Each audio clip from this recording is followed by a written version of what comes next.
এরকম একটি সময়ে তোমাদের সবাইকে আমি স্বাগত জানাচ্ছি। আমার পরিচয় তোমরা জানো, আমি এইচএম ফজলে রাব্বি। যোগাযোগ মাধ্যমটি দেওয়া হলো। ছুটির আগ পর্যন্ত আমরা বেশ কিছু ক্লাসে অংশগ্রহণ করেছিলাম এবং সর্বশেষ যে ক্লাসটিতে আমরা অংশগ্রহণ করেছিলাম সেখানে তড়িৎ চুম্বকীয় বর্ণালী সম্পর্কে আমরা বিস্তারিত জ্ঞান অর্জন করেছিলাম এবং তার পরবর্তী বিষয় নিয়ে আমাদের আজকের আলোচনা করার কথা। এখানে আমরা একটা ছবি দেখতে পাচ্ছি, আশা করি তোমরাও দেখতে পাচ্ছ। নোভা, আসলে আমরা কিসের ছবি দেখতে পাচ্ছি, কি দেখতে পাচ্ছি? পর্যায় সারণী। আচ্ছা, ফাইন, পর্যায় সারণী। কিন্তু আমরা যে পর্যায় সারণীগুলো সচরাচর সবসময় দেখে অভ্যস্ত, তার থেকে এখানে একটু ভিন্নতা দেখা যাচ্ছে। দেখো, প্রত্যেকটা মৌলের ভেতরে বিভিন্ন কালারফুল লাইন দেখা যাচ্ছে এবং একটির সাথে আরেকটি কোনো মিল নেই। বিভিন্ন মৌল, হাইড্রোজেনে একরকম, লিথিয়ামে আরেক রকম, সোডিয়ামে আরেক রকম, বিভিন্ন বর্ণ দেখা যাচ্ছে। এই যে বর্ণ আলাদা আলাদা দেখা যাচ্ছে, সেটা আসলে আমাদেরকে কিসের ধারণা দেয়? বিভিন্ন মৌলের পারমাণবিক বিকিরণ বর্ণালী সম্পর্কে ধারণা দেয়। আমাদের আজকের মূল আলোচ্য বিষয় হচ্ছে পারমাণবিক বিকিরণ বর্ণালী নিয়ে আমরা কথা বলবো। তো পারমাণবিক বিকিরণ বর্ণালী সম্পর্কে জানতে হলে আমাদের পেছনে ক্লাসটা একটু স্মরণ করতে হবে, যেখানে আমরা তড়িৎচুম্বকীয় বর্ণালী সম্পর্কে বিস্তারিত আলোচনা করেছিলাম এবং সেই সাথে এটা আলোচনা করেছিলাম যদি সূর্যের আলোকে প্রিজমের মাধ্যমে আমরা বিশ্লিষ্ট করে বিভিন্ন বর্ণের আলো পাই, সেটাকে বলা হয় সৌরবর্ণালী। যদি আমরা কোনো মৌলকে, কোনো মৌলের পরমাণুকে গ্যাসীয় দশায় নিয়ে তড়িৎ ক্ষরণ নলে দিয়ে সেখান থেকে আমরা বিভিন্ন আলোক রেখা পাই, সেটাকে আমরা বলি পারমাণবিক বর্ণালী। পারমাণবিক বর্ণালী আবার দুই রকম আছে, শোষণ বর্ণালী এবং বিকিরণ বর্ণালী।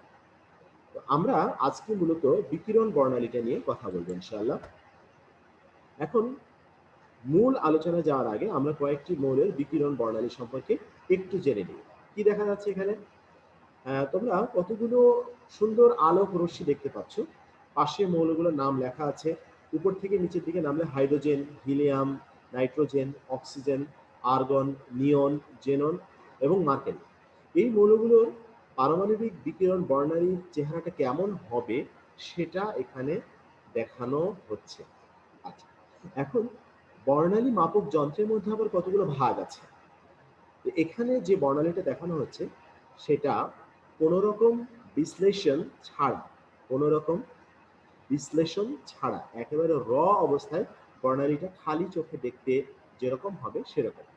যদি আমরা বর্ণালী বিশ্লেষক যন্ত্রের সাহায্যে এটাকে বিশ্লেষিত করি তাহলে এটার চেহারাটা কেমন হবে? এখানে সবগুলো না, এখানে যে মৌলগুলো দেখানো হচ্ছে তার মধ্যে থেকে কয়েকটি মৌলের বর্ণালী আমরা বিশ্লেষক দ্বারা একটু দেখি। এখানে বিশ্লেষণ করার পরে বর্ণালীর চেহারাটা যেমন হবে সেটা দেখানো হচ্ছে। উপরে সবার উপরে যে বর্ণালীটা দেখানো হচ্ছে এটা হাইড্রোজেন মৌলের জন্য বর্ণালী। দেখো, একেবারে ডান পাশে উজ্জ্বল লাল রঙের একটি রেখা আছে, তারপরে প্রুশিয়ান ব্লু একটা কালার আছে, ডার্ক ব্লু কালার আছে, ভায়োলেটের দিকে কিছু রেখা আছে।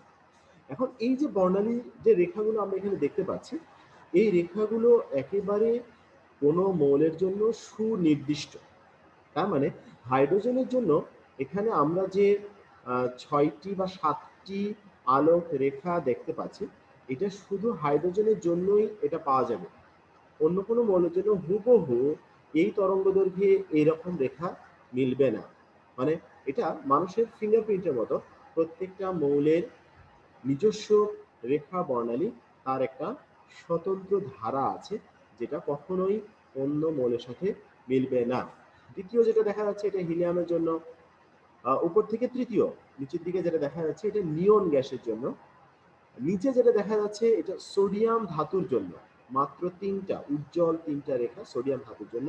একেবারে নিচে যেটা আছে সেটা পারদ বা মার্কারির জন্য। তো বিভিন্ন মৌলের রেখা বর্ণালীগুলো কেমন হয় সে সম্পর্কে একটা ধারণা দেওয়া হলো। এখন আমরা এই বর্ণালীগুলো এক্সপেরিমেন্টালি দেখতে কেমন হয় চলো একটা ভিডিও চিত্রের মাধ্যমে দেখার চেষ্টা করি।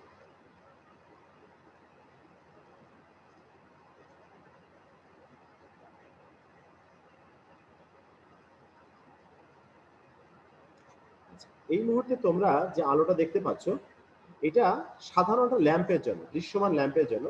পেছনে একটা ল্যাম্প রাখা আছে, সেই ল্যাম্প থেকে যে সাধারণ দৃশ্যমান আলো আসছে তার সামনে একটা ডিফ্রাকশন গ্রেটিং ফিল্ম দেওয়া হয়েছে, এই ফিল্মের সাহায্যে এটা পাচ্ছি। এটাকে আচ্ছা, এরপরে আমরা দেখলাম এটা সুনির্দিষ্ট মার্কারির জন্য, কেমন? তো এটা হচ্ছে পারদ বা মার্কারির জন্য।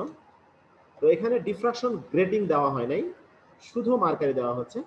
তো মার্কারি বাল্ব থেকে আমরা নীল বর্ণের একটা আলো পাচ্ছি। হ্যাঁ, জাস্ট একটা নীল বর্ণের আলো দেখতে পাচ্ছি। এখন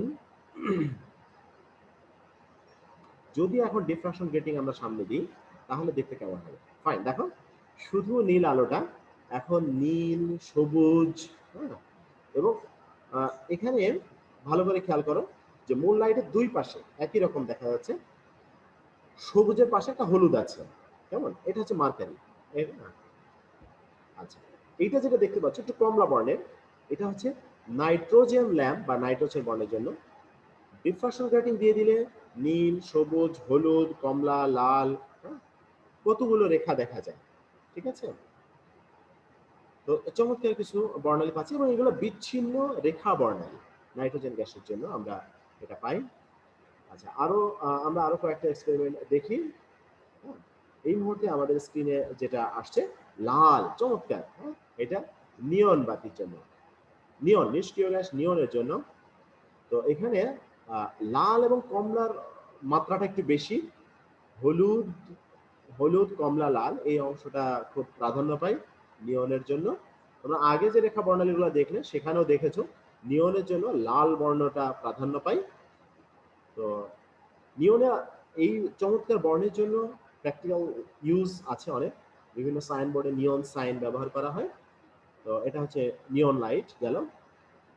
এই মুহূর্তে আমরা যেটা দেখতে পাচ্ছি একটু পার্পল এবং রেড এর একটা মিশ্রণ, সেটা হচ্ছে হাইড্রোজেন গ্যাসের জন্য। হাইড্রোজেন গ্যাসের জন্য দেখো তীক্ষ্ণভাবে তিনটা আলোক রেখা পাওয়া যায়। হ্যাঁ, স্ক্রিনে ভালো করে খেয়াল করো, একেবারে বাইরের দিকে আছে লাল, তারপরে মাঝে আছে টার্কুইশ ব্লু, আর একেবারে বাম পাশে আছে পার্পল ব্লু। তো তোমরা শুনেছো যে হাইড্রোজেনের যে বিভিন্ন রেখা বর্ণালী পাওয়া যায়, তো সেই রেখা বর্ণালীতে বিভিন্ন সিরিজ রেখা পাওয়া যায়। তো এই রেখা সম্পর্কে 1885 খ্রিস্টাব্দে বিজ্ঞানী বামার উনি প্রথম এটা আবিষ্কার করেছিলেন, এবং বামারের এই সিরিজে তিনটি রেখা খুব স্বাভাবিকভাবে দৃশ্যমান হয়। লাল রঙের যেটা সেটাকে বামার আলফা লাইন বলা হয়, আর মাঝখানের যে লাইট ব্লু যেটা দেখতে পাচ্ছ সেটা হাইড্রোজেন বিটা লাইন বলা হয়, আর একেবারে বাল্বের কাছে যেটা দেখতে পাচ্ছ ভায়োলেট এবং ব্লুর যে মিক্সচার সেটাকে বলা হয় গামা লাইন। এগুলা জাস্ট আমরা এক্সপেরিমেন্ট কয়েকটা দেখলাম। যে মাঝখানে যে বাল্বটা দেখতে পাচ্ছ এটাকে বলা হয় ইলেকট্রন ডিসচার্জ টিউব। তো এই সম্পর্কে আমরা বিস্তারিত আলোচনায় যাই।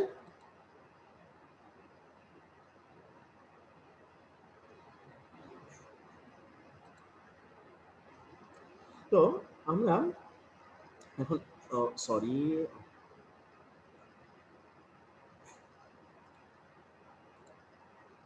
এখন আমরা একটু ডিটেলসে যাই যে কিভাবে এই বর্ণালী রেখাগুলো তৈরি হচ্ছে, সেই বিষয়টা আমরা একটু গভীরে জ্ঞান অর্জন করব। তো পরীক্ষণ এর জন্য কিছু বিষয় প্রয়োজন। যেমন তোমরা যদি বইটা পড়ো, দেখো তোমাদের যে যে লেখকের বই আছে, তো সেখানে একটা টপিক আছে রেখা বর্ণালীর সাহায্যে মৌল শনাক্তকরণ। এই কাজটা কিভাবে করা হয়? তো পরীক্ষণের জন্য কতগুলো বিষয় ব্যবহার করা হয়। একটা হচ্ছে বর্ণালী পরীক্ষণ যন্ত্র বা যেটাকে বলা হয় স্পেকট্রোমিটার। আরেকটা বিষয় হচ্ছে এই স্পেকট্রোমিটারের রেফারেন্স হিসেবে RU পাউডার ব্যবহার করা হয়। ভালো করে শুনে রাখো বা লিখে রাখো, RU পাউডার। এই RU পাউডার জিনিসটা কি? এটা আমাদের স্টুডেন্টদের একটা প্রশ্ন থাকে। RU পাউডারটা হচ্ছে রেইআলটাইন। RU শব্দটি এসেছে রেইআলটাইন, যদি এটা ফ্রেঞ্চ শব্দ।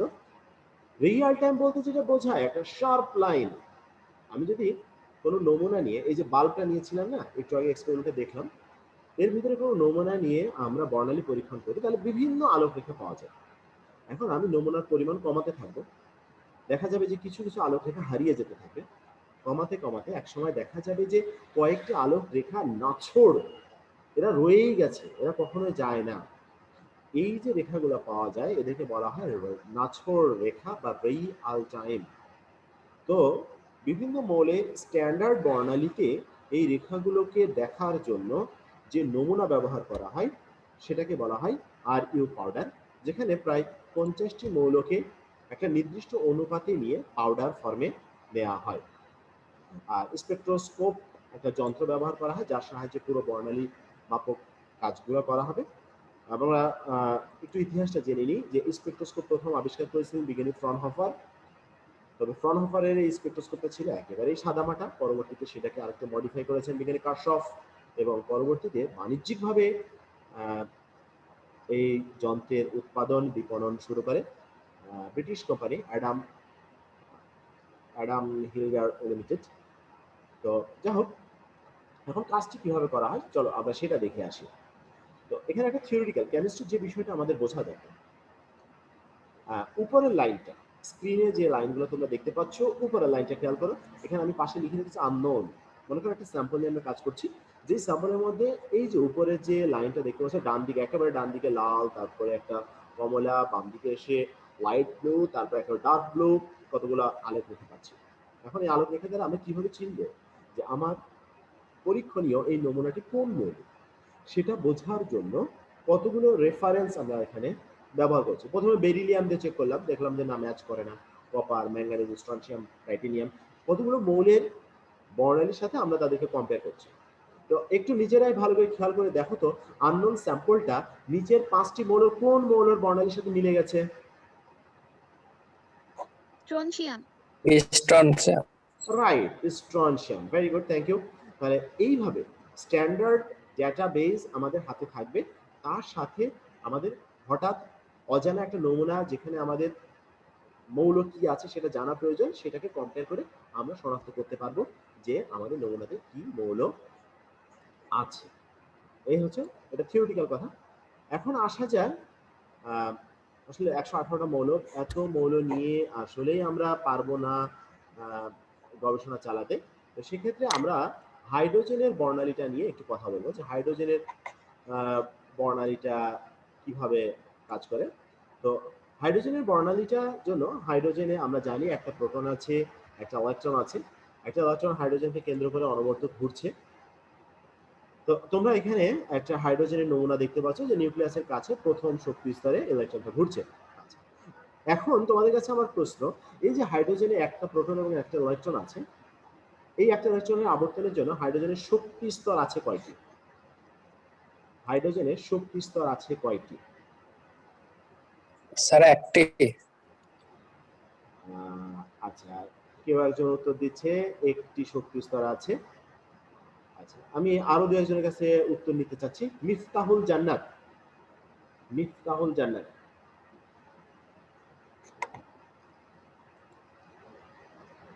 হাইড্রোজেনের একটি ইলেকট্রনের আবর্তনের জন্য কয়টি শক্তি স্তর আছে?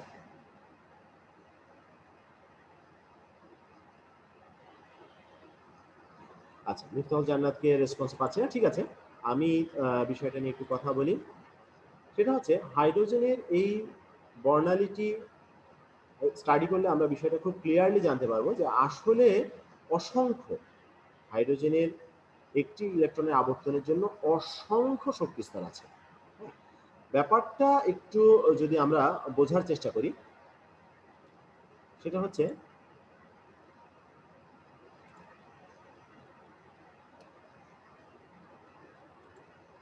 দেখো, আমরা যদি চিন্তা করি যে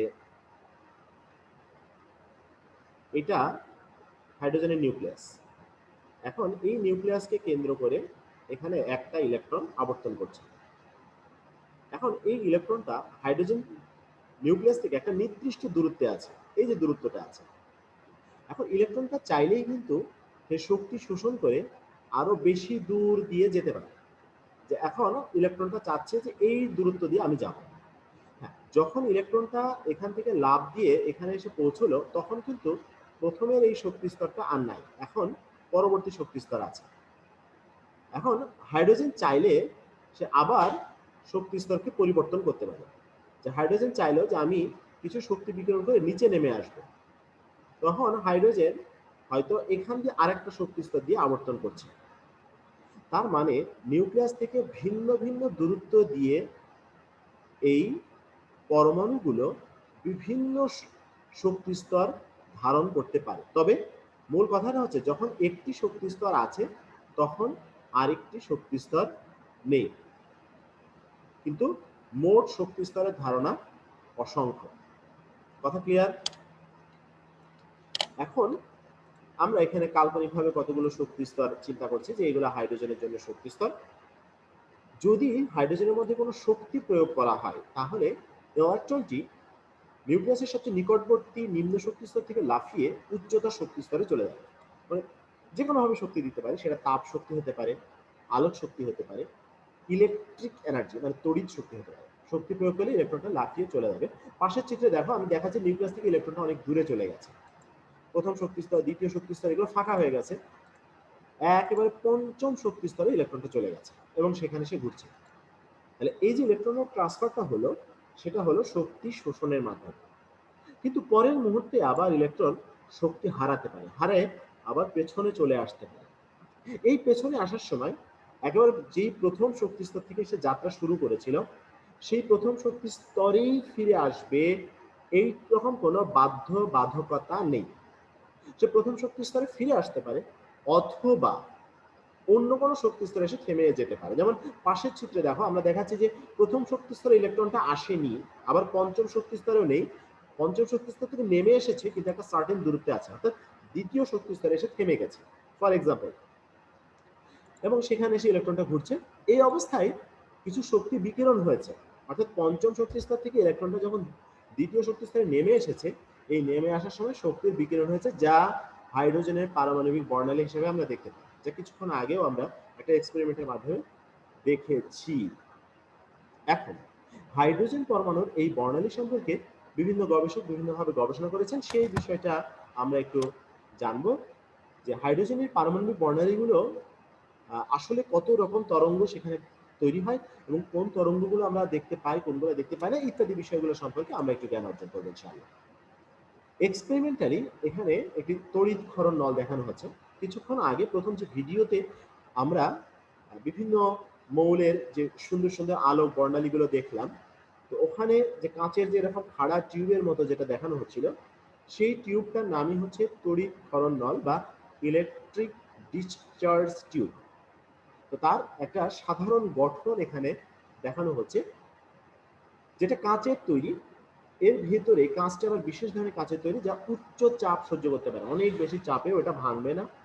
এর সাথে একটা ভ্যাকুয়াম পাম্প লাগানো থাকে, এই পাম্পের সাহায্যে বিভিন্ন গ্যাসকে ভেতর থেকে বাইরে নিয়ে আসা যায়, আবার সিলেক্টিভলি বিভিন্ন গ্যাসকে ভিতরে প্রবেশ করানো যায়। মনে করো ভেতরে সমস্ত বাতাসকে বের করে নিয়ে আমরা হাইড্রোজেন প্রবেশ করালাম। এখানে দুই পাশে দুটো তড়িৎ দ্বার আছে, যেটাকে ইলেকট্রোড বলে, ক্যাথোড এবং অ্যানোড, ঋণাত্মক চার্জযুক্ত ক্যাথোড এবং ধনাত্মক চার্জযুক্ত অ্যানোড। আমরা যদি বাইরের সার্কিটটা কমপ্লিট করে দিই এবং খুবই উচ্চ বিভবে, আমরা যেরকম বাসা বাড়িতে 220 ভোল্ট বা 440 ভোল্ট ব্যবহার করি এরকম না, এখানে হয়তো 30,000, 40,000, 50,000 ভোল্টে বিদ্যুৎ সরবরাহ করা হয়। এই অবস্থায় একটু ভালো করে খেয়াল করো, ক্যাথোড থেকে অ্যানোডের পর্যন্ত এই মাঝখানে কিন্তু কোনো ধরনের কোনো কন্ডাক্টর বা তড়িৎ পরিবাহী নেই, এই জায়গাটা ফাঁকা। এবং এই ফাঁকা জায়গাতে যে ডট ডট ডট ডট লাইনগুলো দেখানো হচ্ছে, এগুলো দ্বারা আমি হাইড্রোজেন গ্যাসকে বোঝাচ্ছি যে এখানে অসংখ্য হাইড্রোজেনের অণু আছে। এখন একটু ভালো করে খেয়াল করো, এই জায়গাটায় এখানে মাঝখানে যে আমি বলছি এখানে হাইড্রোজেন অণু আছে, এখন এই হাইড্রোজেনের কতটি অণু আছে? অসংখ্য, একটি অণু নয়। আমি যদি জাস্ট 1 গ্রাম হাইড্রোজেন নিয়েও কাজ করি তাহলেও কিন্তু 6.02 ইন্টু 10⁻23টি অণু চলে আসবে। তাহলে মিলিয়ন মিলিয়ন, বিলিয়ন বিলিয়ন অণু আমার এখানে আছে। যখন বিদ্যুৎ প্রবাহ শুরু হয়, বৈদ্যুতিক শক্তির কারণে হাইড্রোজেন গ্যাসটি বিয়োজিত হয়, হয়ে হাইড্রোজেন পরমাণু তৈরি হয়। যখন হাইড্রোজেন পরমাণু তৈরি হয়ে যায়, এই হাইড্রোজেন পরমাণু থেকে ইলেকট্রনগুলো উত্তেজিত হয়। উত্তেজিত অবস্থা বোঝানোর জন্য এখানে তারকা চিহ্ন ব্যবহার করা হয়। এখানে যে ইলেকট্রন আছে, ইলেকট্রন এই যে প্রথম শক্তি স্তর থেকে দ্বিতীয়, তৃতীয়, চতুর্থ এরকম শক্তি স্তরে চলে যায়। এখন একটা জিনিস বুঝো, যেখানে যে অসংখ্য মিলিয়ন মিলিয়ন অণু আছে বা পরমাণু আছে, আমি যখন তড়িৎ শক্তি সরবরাহ করব, প্রতিটি পরমাণু সমান পরিমাণ শক্তি শোষণ করবে না। বিভিন্ন সংখ্যক পরমাণু বিভিন্ন, কেউ অল্প শক্তি শোষণ করবে, কেউ বেশি শক্তি শোষণ করবে। তাহলে যে সমস্ত হাইড্রোজেন পরমাণু বেশি শক্তি শোষণ করবে, তাদের ইলেকট্রনগুলো নিউক্লিয়াস থেকে অধিক দূরত্ব অতিক্রম করবে। যে সমস্ত পরমাণুর ইলেকট্রন কম শক্তি শোষণ করবে, তাদের ইলেকট্রনগুলো নিউক্লিয়াস থেকে অল্প দূরত্ব অতিক্রম করবে। যেহেতু এখানে আমরা অল্টারনেটিং কারেন্ট ব্যবহার করছি, পর্যায়বৃত্তভাবে ইলেকট্রন প্রবাহ থাকবে, আবার বন্ধ হবে, থাকবে, বন্ধ হবে। তার মানে ঠিক পরের মুহূর্তেই আবার ইলেকট্রনগুলো শক্তি বিকিরণ করতে শুরু করবে। শক্তি বিকিরণ করে আরেকটি ভিন্ন দশায় উপনীত হবে। আমি যেটাকে হাইড্রোজেন দিয়ে দুটো তারকা চিহ্নের মাধ্যমে দেখাচ্ছি। এই জায়গাটায় একটা সাম্য অবস্থা সৃষ্টি হবে।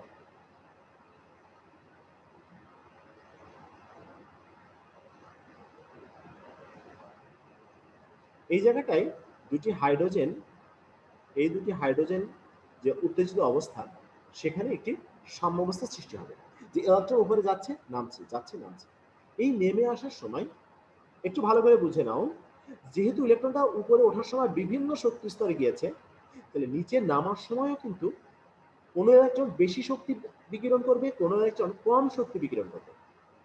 তাহলে বিকিরণের পরিমাণ ভিন্ন ভিন্ন হবে।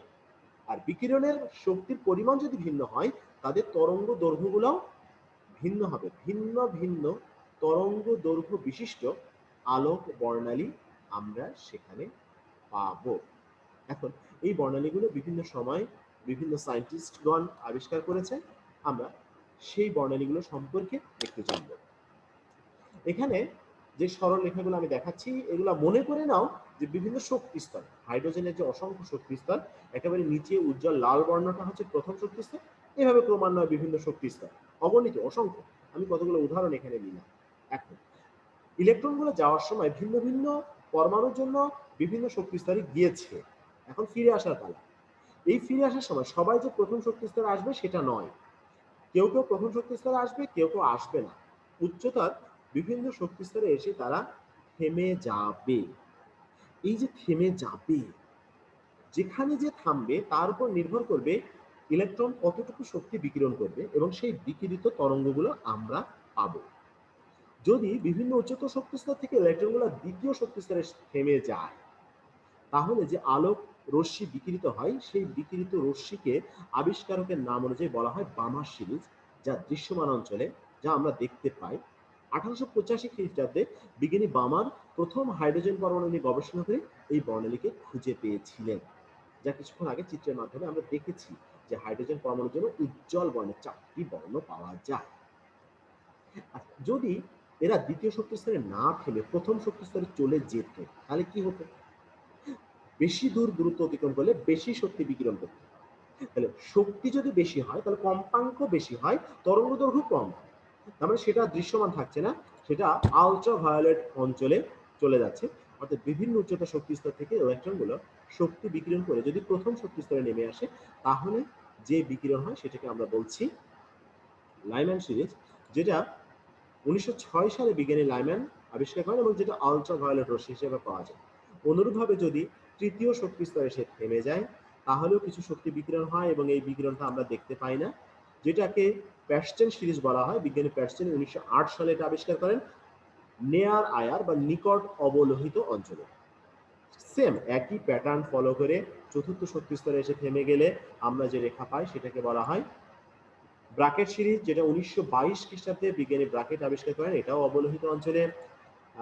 সেম ঘটনা ঘটবে পঞ্চম শক্তি স্তরে এসে থেমে গেলে, যেটা পাওয়া যাবে সেটাকে বলা হয় ফার্ন সিরিজ। এটাও অবলোহিত অঞ্চলে 1924 সালে আবিষ্কৃত হয় বিজ্ঞানী ফার্নের মাধ্যমে। এবং সর্বশেষ ষষ্ঠ শক্তি স্তরে যদি থেমে যায়, তাহলে যে রেখা পাওয়া যায় সেটা হামফ্রিজ 1953 সালে আবিষ্কার করেন। আচ্ছা স্যার, যদি ইলেকট্রন উচ্চতর শক্তি স্তর থেকে এসে সপ্তম শক্তি স্তরে থেমে যায়, তাহলে কি হবে? এখন পর্যন্ত আমরা খুঁজে পাইনি। যদি ভবিষ্যতে আমি খুঁজে পাই, সেটার নাম হবে ফজলে রাব্বি সিরিজ। যদি তোমরা কেউ খুঁজে পাও, তাহলে তোমাদের নামে নামকরণ করে দিও, কোনো অসুবিধা নেই, নাকি? সেটা আমরা দেব উৎসব সিরিজ। কি বলো উৎসব?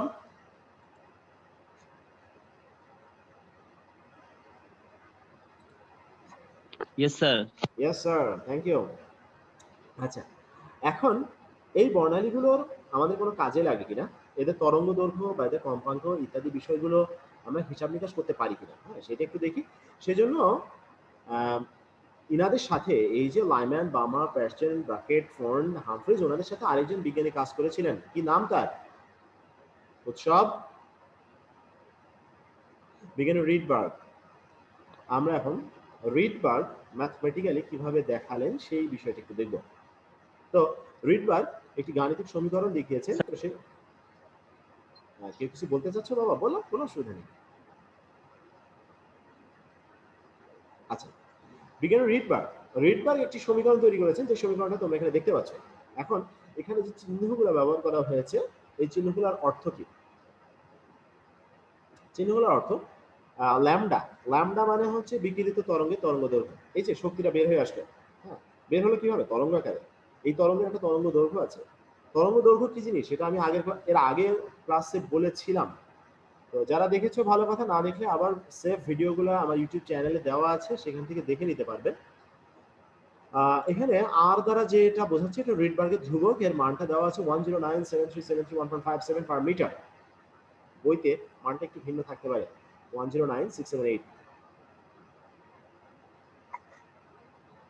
তো এই মানটি ভ্যারি করতে পারে, এটা একটা যদিও ধ্রুবক মান। তো এই মানটি আমি যেটা দিয়েছি সেটা অথেন্টিক সোর্স থেকে দিয়েছি। তো তোমরা বইতে যেটা আছে 109,678, যদি এটা মনে রাখতে চাও এটাও মনে রাখতে পারো, আমার কোনো আপত্তি নাই। যদি এটা মনে রাখতে চাও তাহলে আরো ভালো, thank you. N2 R N1 দুটো অক্ষর এখানে ব্যবহার করেছি। N2 মানে দ্বিতীয় শক্তি স্তর 9, ভালো করে মনে রাখো। N2 মানে দ্বিতীয় শক্তি স্তর 9। তাহলে এটা কি স্যার? ইলেকট্রনগুলো বিভিন্ন উচ্চতর শক্তি স্তর থেকে জাম্প দিয়ে নিচে নামছে। যেই শক্তি স্তর থেকে জাম্পিংটা শুরু হলো, এই উচ্চতর শক্তি স্তরটাকেই বলছি N2। সেটা হতে পারে দ্বিতীয়, তৃতীয়, চতুর্থ, পঞ্চম, ষষ্ঠ, যে কোনো কিছু। আর N1 হচ্ছে লাফ দিয়ে যেখানে এসে নামলো, এখানে ছিল, লাফ দিয়ে এখানে আসলো, যেখানে আসলো সেটাকে আমরা বলছি N1। এখন সমীকরণটা কিভাবে আসলো? হুট করে আসমান থেকে পাইলাম, নাকি এর কোনো ম্যাথমেটিক্যাল প্রুফ আছে? আমরা চাইলে প্রুফ দেখতে পারি। আচ্ছা, আগের লেখাগুলো একটু ক্লিয়ার করে দিতে হয়। ওকে, ক্লিয়ার। এখন তোমরা একটা ম্যাথমেটিক্যাল ইকুয়েশন এর আগে শিখেছিলেন, যে En, n-তম শক্তি স্তরে শক্তি ইকুয়াল টু 2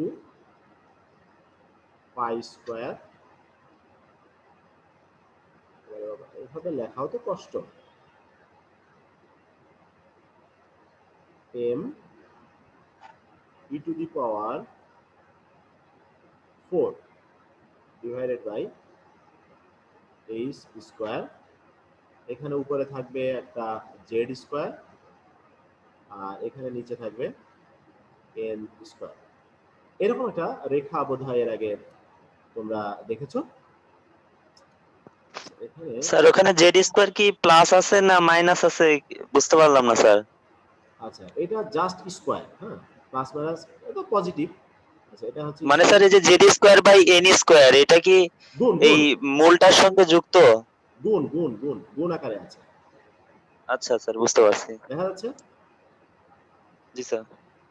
আচ্ছা, এখন n-তম শক্তি স্তরের জন্য, আচ্ছা, বোর পরমাণু মডেল থেকে আমরা একটা জিনিস জেনেছি, যে ডেল্টা ই অর্থাৎ বিকিরিত শক্তির পরিমাণ হচ্ছে যেই শক্তি স্তর দুটির মধ্যে ইলেকট্রনের আদান প্রদান হবে তাদের শক্তির মানের পার্থক্যের সমান। তাহলে N2 শক্তি স্তর থেকে যদি বিকিরণ শুরু হয় এবং ইলেকট্রনটা যদি N1 শক্তি স্তরে এসে পৌঁছায়, তাহলে বিকিরিত শক্তির পরিমাণ হবে N2 শক্তি স্তরের শক্তি E of N2 minus E of N1। এখন এই দুটোর ক্ষেত্রে যদি আমরা উপরের সমীকরণ অনুযায়ী, এই সমীকরণ অনুযায়ী মানটা এখানে বসিয়ে দিই, তাহলে আমরা কি পাবো? এখানে En2 এর জন্য লিখতে পারবো 2 pi square m e to the power 4। আচ্ছা, যেহেতু হাইড্রোজেন, এক্ষেত্রে জেড হচ্ছে পারমাণবিক সংখ্যা, তাহলে হাইড্রোজেনের জন্য জেড হবে 1, তাহলে জেডটা বাদ হয়ে যাচ্ছে। আর নিচে থাকছে, তাহলে n এর জায়গায় আমি লিখবো n2, যেহেতু n2 শক্তি স্তরের জন্য n2 square by h square minus এখানে হবে 2 pi square m e to the power 4 divided by n1 square h square. এই যে মানগুলো, এখন এই মানগুলো থেকে যদি আমরা একটু এখানে ম্যাথমেটিক্স করে দেখি, পাশে করি, যে এক্ষেত্রে থেকে আমরা দেখো 2 pi square m e to the power 4 divided by h square, এই অংশটুকু কমন নিতে পারি। তাহলে কমন নিলে কি থাকছে? আচ্ছা, এখানে একটু ভুল হয়েছে, এখানে হচ্ছে en2 মাইনাস en1, এই একটা মাইনাস আছে, আর এই ফর্মুলা আসলে এখানে একটা মাইনাস থাকার কথা, এখানে একটা মাইনাস আছে, যেটা থিওরি ক্লাসে এর আগে বোঝানো হয়েছিল যে ইলেকট্রনের শক্তি কেন ঋণাত্মক হয়, যেটা প্রদীপ স্যার ক্লাস নিয়েছিলেন। বুঝতে অসুবিধা হলে পরবর্তীতে আমি আবার কখনো আলোচনা করে দিব। তাহলে এখানে একটা মাইনাস হবে, আর এই জায়গাটায় মাইনাস মাইনাসে প্লাস হয়ে যাবে। দেন তাহলে এক্ষেত্রে কমন নেওয়ার পরে থাকে e of n1 square minus e of n2 square. এখন এদিকে বাম পাশে কি আছে? ডেল্টা ই। তাহলে ই ইকুয়াল টু, আবার প্ল্যাঙ্কের সমীকরণ থেকে আমরা কি লিখতে পারি? E equal to H nu. Sir ব্র্যাকেটে ওখানে +1 বাই n সাব 2 স্কয়ার্ড হবে না? ডান পাশে এটা জি স্যার, হ্যাঁ। না, এখানে দেখো n1 এর জন্য এটা প্লাস, তাহলে n1 টা আগে, n1 স্কয়ার, আর ডান পাশে হচ্ছে মাইনাস 1 বাই n2 স্কয়ার। আগে লিখছেন, ঠিক আছে? আচ্ছা, জি এবার স্যার। দেখো ই ইকুয়াল টু এইচ নিউ লিখতে পারি আমরা, আবার নিউ ইকুয়াল টু কি লিখতে পারি? C by lambda. তাহলে H C by lambda equal to এই রাশিটা, কিন্তু উপর নিচ হয়ে যাচ্ছে বাবা, আসলে ইলেকট্রনিক বোর্ডে লেখার অভ্যাসটা কম, তো আস্তে আস্তে হয়তো শিখে যাবো ইনশাল্লাহ। আচ্ছা, এখন ল্যামডাটা বাম পাশে রেখে এইচ এবং সি পুরোটা যদি আমরা ডান পাশে নিয়ে যাই, তাহলে কি পাই? তাহলে আমরা পাই, আচ্ছা এখানে বাম পাশের জায়গাটা একটু পরিষ্কার করে নিই।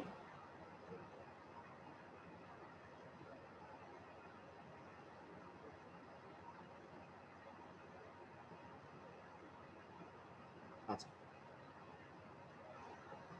এখন মনে করো কলমটা আসে নাই,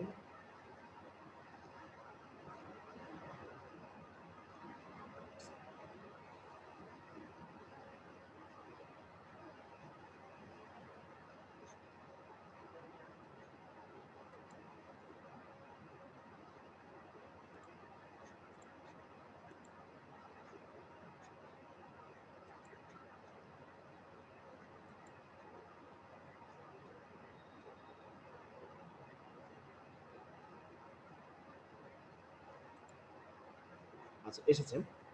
তো সেক্ষেত্রে আমার এই ডান পাশে থাকবে 1 by lambda, 1 divided lambda equal to, আমার ডান পাশে থাকবে এইচ এবং সি, ডান পাশে চলে গেছে, তাহলে এক্ষেত্রে 2 pi square M E to the power 4 divided by H cube C, আর এক্ষেত্রে ব্র্যাকেটের মধ্যে থাকবে